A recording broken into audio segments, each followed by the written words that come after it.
Hordoftoota chaanaalii Kaayyoo Tube nageenyi keenya bakka jirtanitti isin haa ga'u. Guyyaa har'aa jecha sagalee gabaabaa dheeraa afaan Oromoo kan waliin ilaallu ta'a. Jecha sagalee gabaabaa dheeraa jechuun gama jalqabaatiin sagaleen jiru gabaabbatee gama boodaatiin kan jiru immoo gaafa dheeratu warreen akkasiitiin maal jennaa? Jecha sagalee gabaabaa dheeraa jenneetu waamnaa jechuudha. Iddoo kanatti aan sagalee mataasaa danda'e qaba. Aangaa tokkitti taateetu jirti jechuudha. Kanaaf gabaabbattee jirti. Asiin garuu diin lama of biraatii qabaachuudha. Kanaaf sagalee dheeraa qabaachuudha. Jalqabni isaanii sagalee gabaabaa, xumurarra kan jiru immoo sagalee dheeraa gaafa ta'u sagalee gabaabaa dheeraa jennaa jechuudha. Bakka kanatti ilaaluu dandeessu. Asitti sagalee gabaabaa cuu jenna. Asii garuu sagalee dheeraa qaba gara boodaatiin jechuudha. Cufaa, cufaa gara boodaatti dheeressinee jechuudha kan nuyi dubbisnu jechuudha. Jechoonni asitti argaman hundumti isaanii iyyuu viidiyoo kanaatiin kan nuti ilaallu jechoota sagalee gabaabaa dheeraa ta'u. Namoonni chaanaala keenyaaf haaraa taatan sabiskiraayib taasisuun maatii ta'aa. Gama onlaayiniitiin warreen barachuu barbaadan lakkoofsa armaan gadii fayyadamuun nuuf bilbiluu dandeessu. Kallattiimaan gara barnoota keenyaatti gaafa deebinu jarreen kana isiniif dubbisaan deema. Na wajjiniin qalbiidhaan hordofaa deemaa isiniin jenna.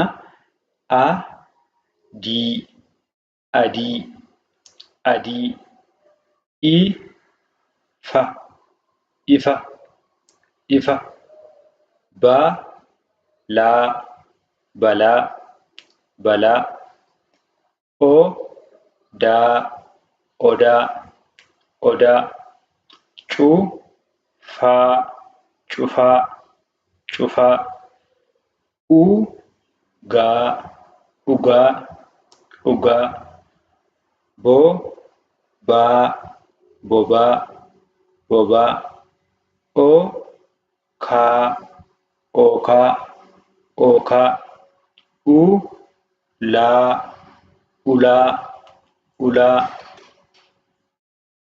galaa, galaa, garee, garee, sadii, sadii, kalee, kalee, garaa, garaa, hulaa, hulaa, daawwaa, daawwaa, karaa, karaa, gumii, gumii, malee, malee, gufuu, gufuu, qubee, qubee, yeroo, yeroo, lafee, lafee, gamoo, gamoo, cimaa, cimaa, maqaa, maqaa, gujii, gujii, gabaa, gabaa,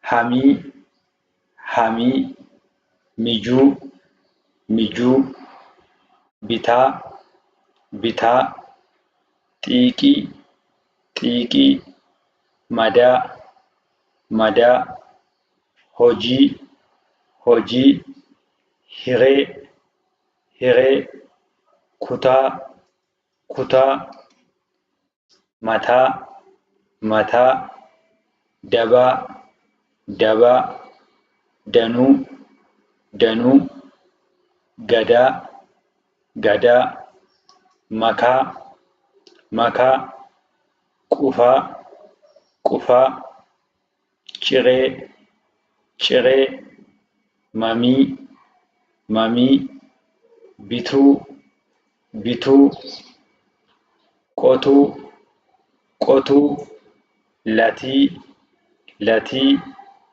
furii, furii, tiruu, tiruu, qabee, qabee, safuu, safuu, siree, siree, mudaa, mudaa, bicuu, bicuu, mixii, mixii, bukoo, bukoo, badii, badii, gatii, gatii, cabaa, cabaa, jiruu, jiruu, qorii, qorii, qoree, qoree, koree, koree, ciroo, ciroo, kosii, kosii, sodaa, sodaa, lataa, lataa, carii, carii, horii, horii, tolaa, tolaa, deeme, deeme, koree, koree. Jecha sagalee gabaabaa dheeraa afaan Oromoo keessa jiran keessaatii baay'ee isaanii waliin ilaalleetu jirra.